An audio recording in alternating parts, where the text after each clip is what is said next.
Halo, jumpa lagi dengan kita di Podcast Baswara. Di Podcast Baswara, kami mengajak Anda menyelami budaya timur Indonesia, berkenalan dengan figur yang inspiratif, tradisi yang unik, hingga isu sosial yang sedang dihadapi di Papua, Maluku, Sulawesi, dan Nusa Tenggara. Bersama Bakti, mari memahami KTI dengan seksama. Di episode kali ini, kami mengajak Anda mengikuti perbincangan tentang gotong royong yang berkontribusi pada pertanian di Indonesia dengan memberikan keuntungan bagi para petani, pemodal, dan konsumen.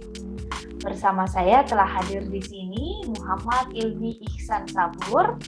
Beliau adalah Direktur Eksekutif Vestanesia. Vestanesia ini adalah sebuah organisasi yang memfokuskan diri pada pengembangan usaha pertanian, peternakan, dan perikanan melalui konsep sociopreneurship yang membuka ruang partisipasi bagi semua pihak untuk terlibat dalam usaha pertanian.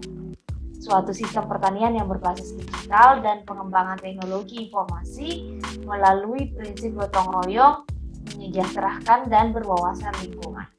Halo Ilmi, bagaimana kabar? Halo Kak. Alhamdulillah baik. Terima kasih banyak telah meluangkan waktu di tengah kesibukan Ilmi yang luar biasa untuk bisa berbagi inspirasi dengan pendengar podcast Baswara. Nah Ilmi, berbicara mengenai pertanian, ini kan sebuah pekerjaan yang bisa dianggap kurang diminati bagi anak muda. Nah, mengapa Ilmi tertarik berkecimpung di dalamnya? Sebelum menjawab itu, mungkin Ilmi bisa memperkenalkan diri dulu. Terima kasih atas kesempatan dari Bakti untuk saya bisa bercerita mengenai Vestanesia. Mungkin perkenalkan diri dulu, saya Muhammad Ilmi Ihsan Sabur. Saya saat ini salah satu co-founder dari Vestanesia yang fokus di sektor pertanian. Alhamdulillah selain itu juga masih berstatus mahasiswa di Universitas Hasanuddin tingkat akhir. Kebetulan ada kesempatan untuk bisa bergabung dengan rekan-rekan di Vestanesia untuk bisa mendukung kesejahteraan petani sehingga memajukan sektor pertanian. Saya memilih untuk fokus di bidang saya karena saya ada potensi yang besar sebenarnya di sektor pertanian, tetapi selama ini mungkin orang anggap kurang menarik, kurang diperhatikan. Nah, oleh karena itu, dengan adanya potensi digital hari ini, saya harap bisa membuka mata orang-orang bahwa pertanian itu punya potensi yang besar apabila dikelola dengan baik dengan memanfaatkan teknologi, terutama teknologi digital yang ada saat ini kan, dalam bentuk startup. Oleh karena itu saya bergabung dengan tim Vestanesia ini kan. Apa sih itu Vestanesia dan apa yang tantangan apa yang mencoba dijawab dari hadirnya Vestanesia ini? Ya, Vestanesia itu Kak merupakan platform untuk petani, khususnya petani muda, untuk bisa mendapatkan akses modal dan juga akses pasar yang lebih luas. Jadi ada beberapa masalah Kak yang ingin kami selesaikan dengan Vestanesia ini. Yang pertama, bahwa selama ini petani didominasi oleh kalangan tua. Nah, dengan Vestanesia kami ingin merekrut atau memperbanyak petani dari kalangan anak muda Kak, dari kalangan pemuda, sehingga ada semangat baru di sektor pertanian. Selain itu, kami melihat bahwa pertanian hari ini kurang menarik karena petani terjerat dalam sebuah siklus garis kemiskinan. Setelah kami telusuri, permasalahannya Kak, yang pertama bahwa petani memiliki modal yang sedikit dan juga akses modal yang terbatas, sehingga dia hanya mampu mengelola hasil panen sebelumnya dan itu yang terus-terus bergulir. Selain itu, mereka juga punya akses pasar yang terbatas sehingga kadang dipermainkan oleh tengkulak, harga naik turun, fluktuatif, sehingga kadang produksi meningkat tapi petani tetap susah untuk sejahtera karena tiba-tiba harga anjlok dan sebagainya. Nah, selain itu petani juga kebanyakan melakukan usahanya itu secara individual kan. Jadi skala kecil, individual, sehingga yang tercipta itu adalah sebuah siklus yang membuat petani susah untuk meningkatkan kesejahteraannya. Selain itu juga petani takut untuk berinovasi, takut untuk mencoba hal-hal baru, mencoba menerapkan teknologi baru atau mungkin komunitas baru. Nah, itulah Kak masalah-masalah yang ingin kami selesaikan di Vestanesia. Jadi dengan hadirnya Vestanesia ini Kak, kami mencoba untuk membangun Demplot. Nah, sebelum membangun Demplot itu kami coba pelajari komunitas baru ataukah penerapan teknologi atau manajemen yang baru di sektor pertanian. Kemudian dari situ, setelah analisis selesai, kami buat Demplot di lokasi yang potensial. Nah, setelah Demplot ini jadi Kak, kemudian kami coba semusim, apabila berhasil, nah barulah kami coba untuk melibatkan masyarakat sekitar, melibatkan petani sekitar, pemuda-pemuda sekitar untuk ikut dalam melakukan usaha tersebut. Misalnya usaha porang lah kayak saat ini tengah booming. Nah, kami coba bangun Demplot, kemudian setelah Demplotnya berhasil, kami libatkan masyarakat sekitar. Kami hubungkan dengan bank ataupun bisa dengan metode peer-to-peer lending untuk mendanai mereka untuk bergabung dalam membuat usaha tersebut Kak. Karena kami telah membangun Demplot dan berhasil, kami juga sudah pelajari akses pasarnya bagaimana, manajemennya seperti apa, dan itu yang diduplikasi ke lahan-lahan petani, itu yang diedukasi ke petani. Sehingga petani tidak lagi takut untuk mencoba. Itu yang pertama Kak. Yang kedua tadi kami bantu untuk akses modalnya, sehingga petani sudah punya modal untuk bisa melakukan budidaya tersebut, misalnya budidaya porang tadi Kak. Nah, ketika sudah jalan Kak, nah kami melakukan supervisi, monitoring, kita lihat apa yang kurang, apa yang perlu diperbaiki. Jadi kami sebagai teman tumbuh bagi petani Kak. Selama proses itu kami dampingi betul-betul sampai pada saat panen. Nah, dengan begitu petani bisa memaksimalkan keuntungannya Kak dari situ. Jadi mungkin petani yang awalnya hanya pendapatannya sekian bisa ditingkatkan Kak dengan mengikuti usaha yang kami lakukan. Nah, selain itu kami juga berharap dengan metode yang kami lakukan bisa merekrut anak-anak muda yang ada di desa, karena kami fokusnya ke desa, sehingga bisa mengurangi tingkat pengangguran yang ada di desa. Nah, jadi seperti itu Kak alurnya yang kami lakukan. Nah, di pasar nanti kami juga bangun marketplace, kami hubungkan langsung ke kompleks-kompleks. Jadi di kompleks itu harapan kami nanti ada agen kami. Jadi dari petani ke kami langsung ke agen kami, langsung ke masyarakat. Jadi rantai distribusi hasil pertanian yang panjang ini bisa diringkas Kak dengan melalui Vestanesia. Selain itu kami bantu hubungkan dengan UMKM yang membutuhkan hasil pertanian sebagai bahan baku, membantu menghubungkan mereka dengan warung ataupun restoran yang butuh. Kami juga berusaha untuk bisa membuat petani kami mampu untuk ekspor. Nah, ujungnya nanti ketika Demplot yang sudah berkembang tadi semusim diperluas, mungkin melibatkan 20 orang, musim selanjutnya 40 orang, kemudian selanjutnya lagi 80 orang, dan seterusnya hingga kami bisa membuat sebuah industri di situ Kak.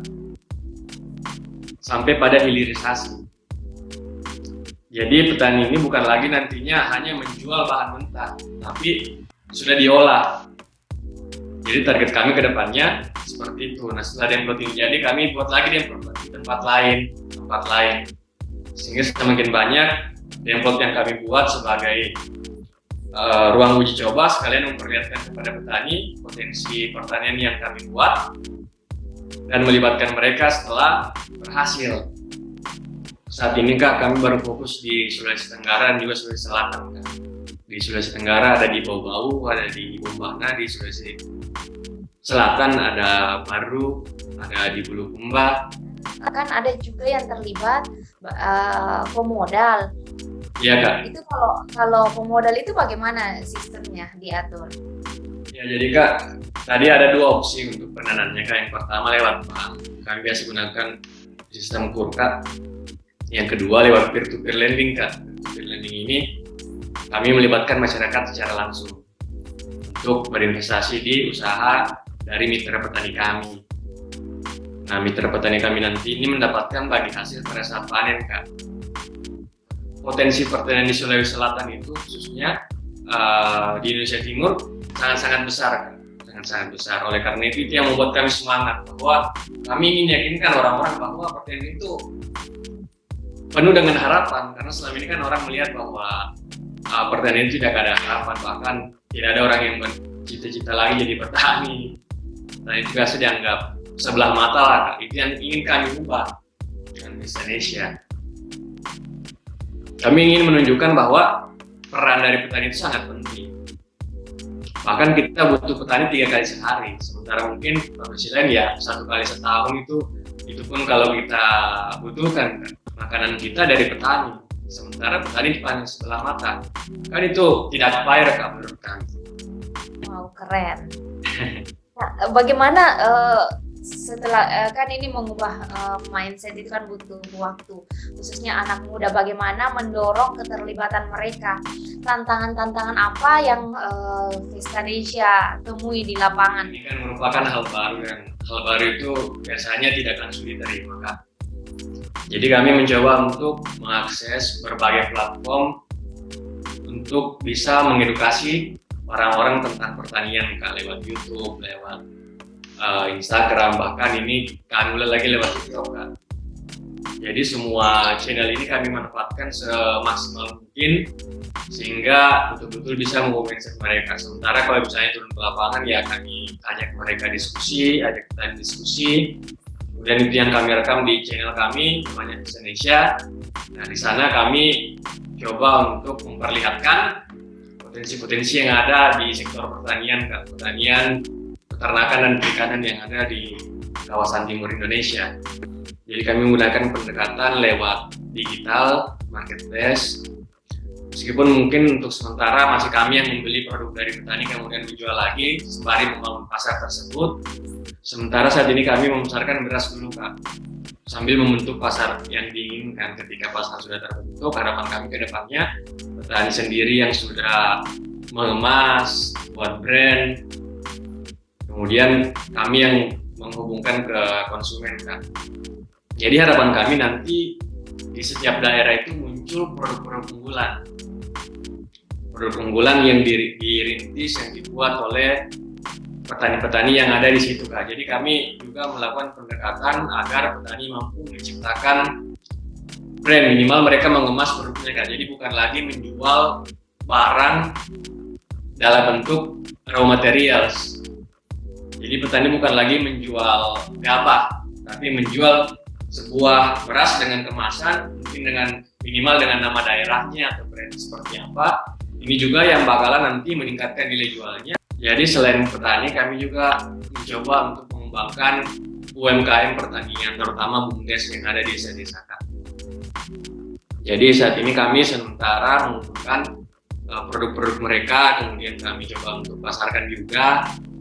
Kedepannya mungkin juga kami coba untuk membantu di akses modal, Kak. Jadi bukan hanya petani tadi, tapi UMKM pertanian dan BUMDes juga kayak dibantu akses modalnya, kemudian dilakukan pendampingan sampai pada penjualannya, Kak. Tapi walaupun baru berjalan kurang lebih setahun belakangan ini, lebih dari setahun, apakah teman-teman Vestanesia sudah melihat ada hasil dari program-program yang dijalankan? Alhamdulillah, demo kami berhasil, dan ini baru kami coba untuk libatkan petani dalam skala yang lebih luas. Nah, dengan begini pendapatan dari petani bisa meningkat dan juga melibatkan masyarakat yang ada di sekitar, sehingga ketika nanti semakin meluas dan sampai pada industrialisasi, ini akan mendorong perekonomian yang ada di wilayah tersebut.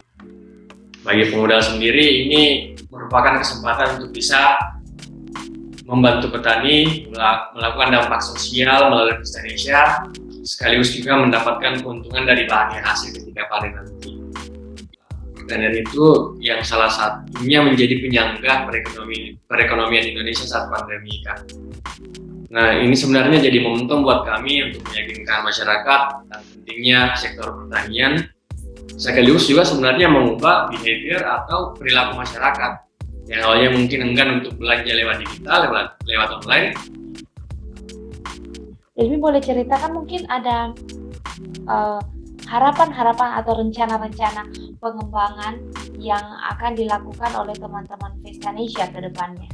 Ya, untuk memudahkan kami bisa diakses oleh halayak umum, kami ini sementara buat aplikasinya, kan sementara masih diakses lewat website. Depannya kami harapkan bisa dalam bentuk aplikasi sehingga lebih mudah diakses dan lebih banyak lagi yang bisa mengakseskan. Adapun rencana kami membangun lebih banyak develop di berbagai titik di lokasi-lokasi potensial yang ada di Sulawesi Selatan dan Sulawesi Tenggara. Mungkin setelah dari sini kami perluas lagi ke Sulawesi, bahkan ke seluruh kawasan timur Indonesia. Ilmi, terakhir nih Ilmi, apa pesan dan mimpi yang ingin Ilmi wujudkan? Kita ingin petani bisa sejahtera, kemudian tercipta inklusi keuangan di sektor pertanian sehingga semua orang bisa menikmati dampak atau menikmati hasil dari sektor pertanian. Terus kalau secara pribadi kan saya punya mimpi sederhana.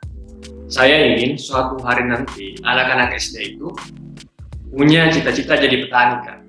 Nah, bagaimana caranya dengan meningkatkan kualitas hidup dari petani, meningkatkan status sosial dari petani itu sendiri.